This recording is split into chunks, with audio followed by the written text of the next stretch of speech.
5 minutes. That's what you told yourself. Just 5 minutes on your phone. Then you scroll again and again, and suddenly an hour is gone.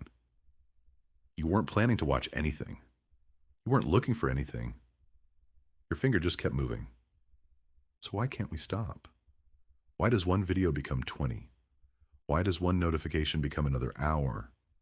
And why does doing nothing sometimes feel harder than scrolling? I'm Ethan Carter. Let's get into it. The strange part is, your phone doesn't need to force you. You pick it up yourself. You unlock it. You open the app. And you start scrolling. The next video is already waiting. Then another one appears. Then another. There is no ending. And that's important. Because older forms of entertainment had stopping points. A television show ended. A newspaper had a last page. A book had a final chapter. But an endless feed doesn't have a final page. You can always see one more thing. And maybe the next thing will be amazing. Maybe it will make you laugh. Maybe it will surprise you. Maybe someone liked your post. Maybe someone messaged you. Maybe something important happened. You don't know. And that's exactly what keeps you checking. Your brain learns from rewards. Sometimes you get something interesting. Sometimes you get something boring. Sometimes you get something exciting. And sometimes you get nothing at all.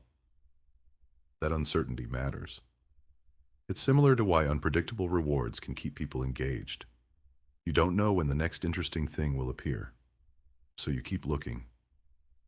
Just one more scroll, then another, then another, and there's something else happening. Your brain starts getting used to constant stimulation. Video, swipe, video, swipe, new sound, new face, new headline, new story. Everything changes within seconds. Your attention keeps jumping. And then real life feels different. A textbook feels slow. A conversation feels slow. Waiting feels slow. Even sitting quietly can start feeling uncomfortable. So you reach for your phone again. Not because you need information, but because you're bored. And boredom has become something we desperately try to escape. Think about the last time you stood in a line without your phone. How long did it feel? 5 minutes? Maybe 10? Now imagine doing nothing without checking a screen. For many people, that's surprisingly difficult. And this doesn't only affect adults. Children are growing up inside this environment too. A child watches one short video, then another, then another. The content never seems to end. Outside, there is a playground. Inside, there is an infinite entertainment machine. And the phone never says, "That's enough for today." In the United States, the Surgeon General has warned about the potential risks of heavy social media use among young people. The advisory says adolescents spending more than 3 hours a day on social media face roughly twice the risk of experiencing mental health problems. But there's an important detail. Social media isn't automatically harmful for everyone. People experience it differently. Some use it to connect. Some use it to learn. Some use it for work.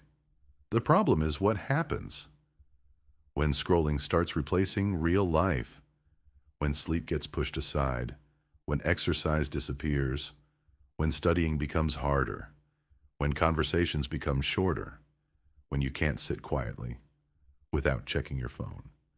And this is where the word addiction gets complicated. Social media addiction isn't officially recognized as a behavioral addiction in the same way as some established disorders.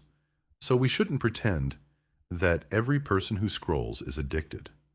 But compulsive use is real, and researchers are studying it, especially when someone wants to stop but keeps going anyway. That's the warning sign. You say, I'll stop after this video. Then you don't. You say, I'll check it for 1 minute. Then 30 minutes disappear. And afterward, you wonder where the time went. The biggest cost might not be the time itself. It might be your attention. Because attention is limited. Every time you give it away, you're giving something up.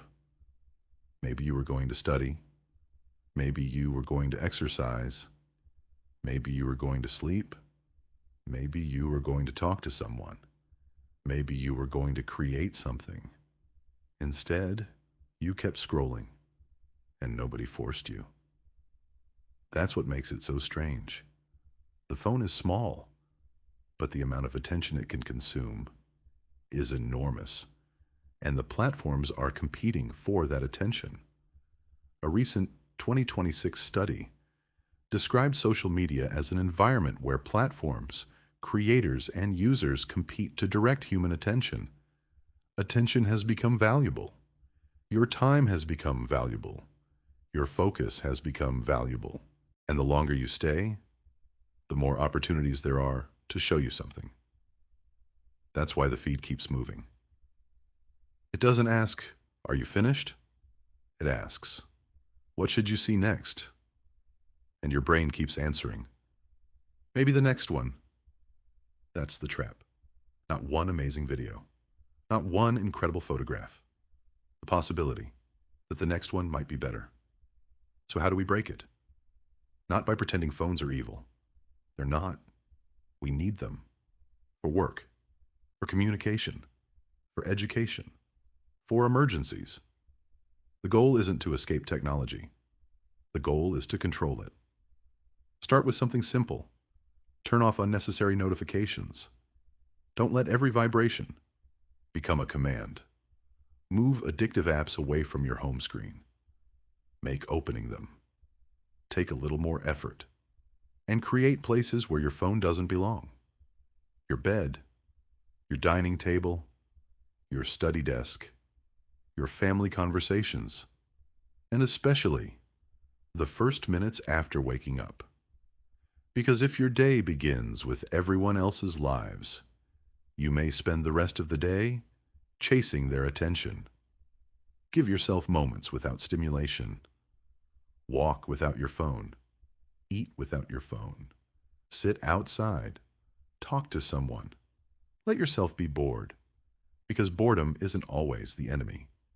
Sometimes, boredom is where your brain finally gets space to think. And here's the most important part. Don't ask, how many hours did I scroll today? Ask, what did I lose while I was scrolling? Maybe you lost an hour. Maybe you lost sleep. Maybe you lost concentration. Maybe you missed a conversation. Maybe you postponed something important. Or maybe you simply lost the ability to be alone with your own thoughts. Your phone isn't stealing your life by itself. Every time you unlock it, you're making a choice.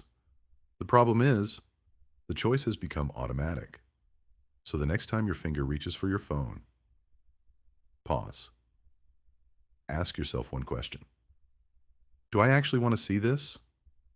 If the answer is no, put it down. Because the goal isn't to stop using your phone. It's to stop your phone from deciding how you spend your life. Technology should serve you. Your attention should belong to you.